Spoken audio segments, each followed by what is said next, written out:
Hello everyone. Welcome back to my channel. I'm Joey the Veiled Cottage Witch.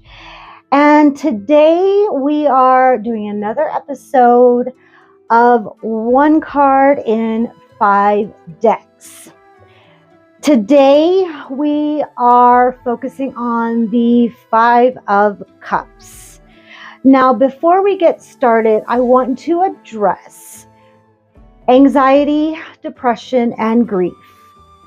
We all have levels of this. We all have levels of anxiety. We all have levels of depression, and we all go through cycles of grief.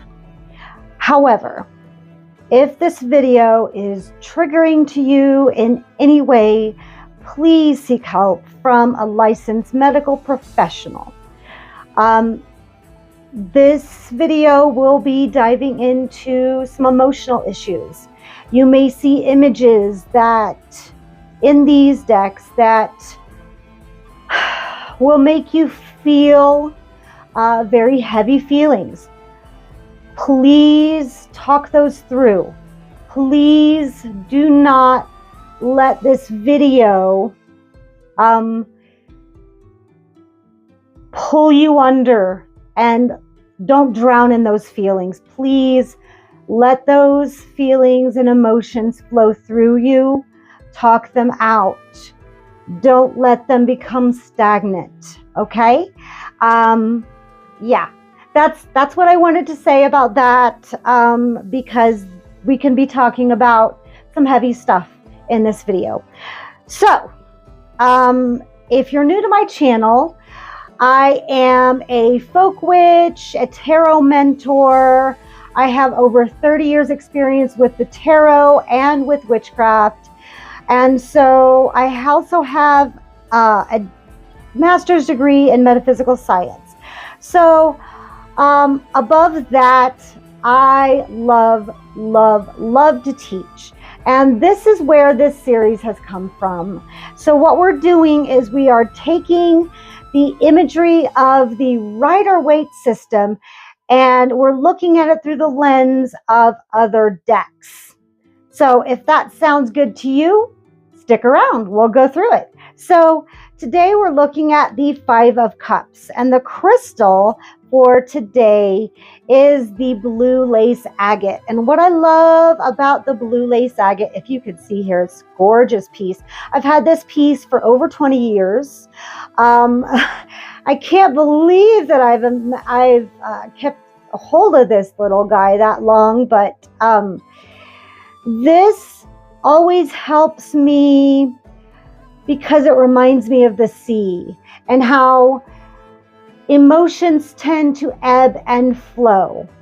And it reminds me to allow those emotions to ebb and flow and to not let them stick with me. So I think this is perfect for today's card. So let's look at the imagery of the 5 of Cups. We have a cloaked figure. This cloak just looks really heavy. It looks like it weighs a ton. Depression and grief can weigh a ton. You know, he's got his head down. There's a river here and a castle on the other side. You have behind him 2 full cups, and then in front of him 3 spilled cups.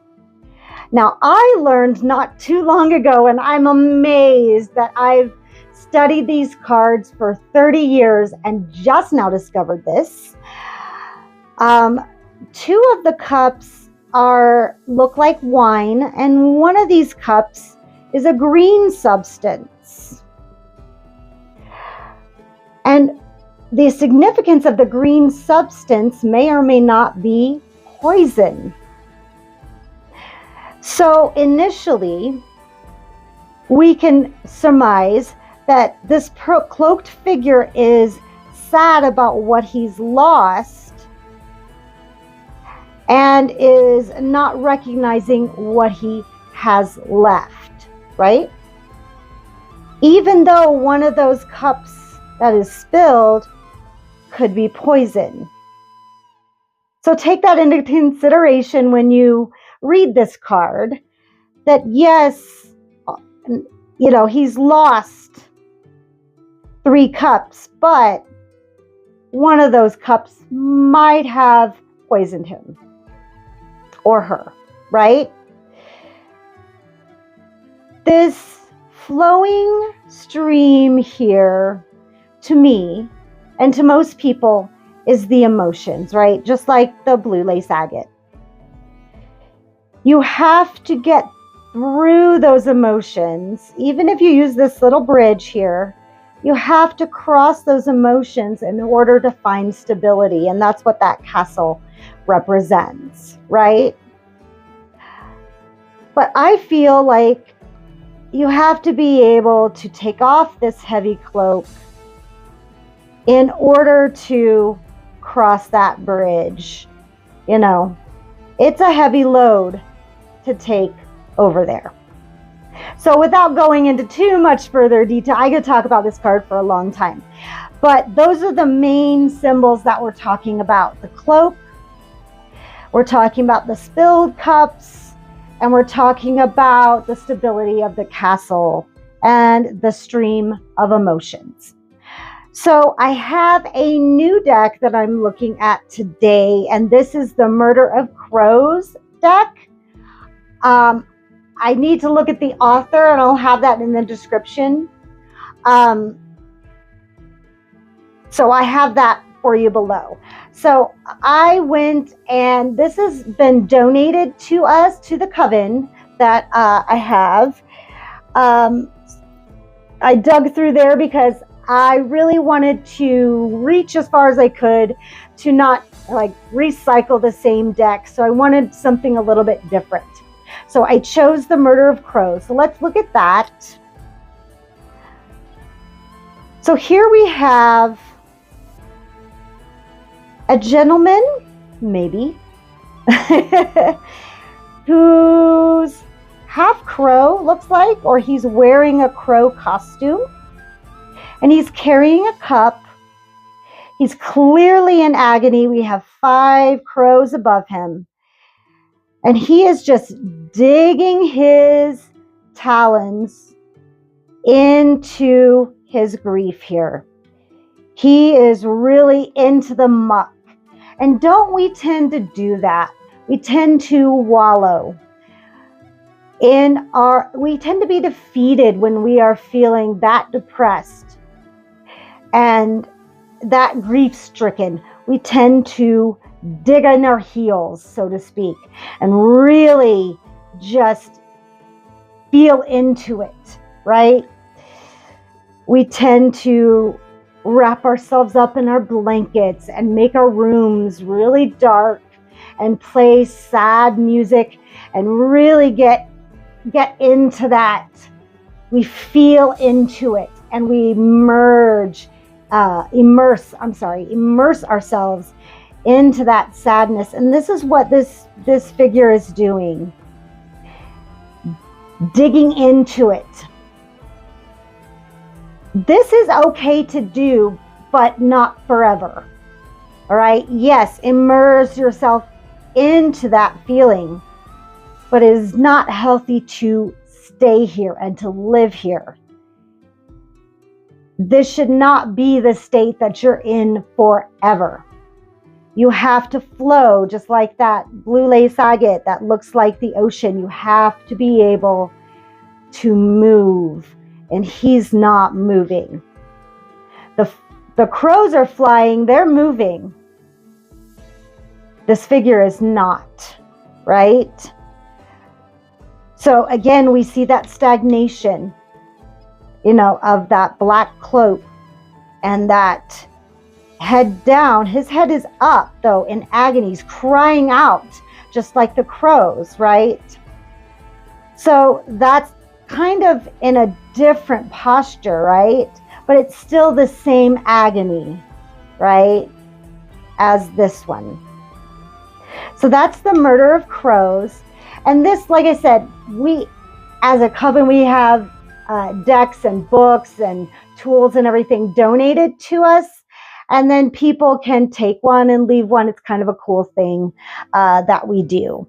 So this is not my deck, but I just borrowed it from the Coven.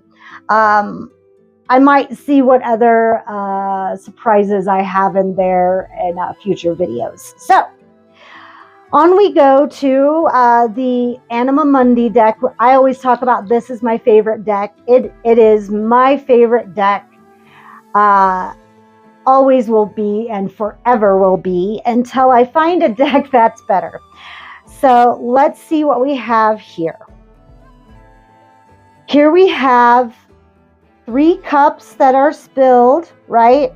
3 cups that are down and 2 cups that are up, right? That symbolism is here. And then we have 2 penguins. They're sad. They're posturing just like this figure. And then we have this little guy that's obviously no longer living, no longer in the living world. So we have grief here in this card. So we have the clouds all around here, signifying also grief. Very cloudy, gloomy, gloomy day.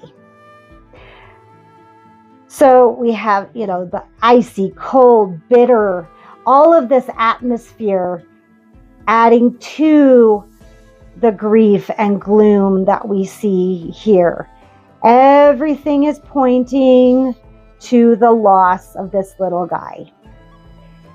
And then I see 2 cups upright, which represent, I'm going to say, the mom and dad.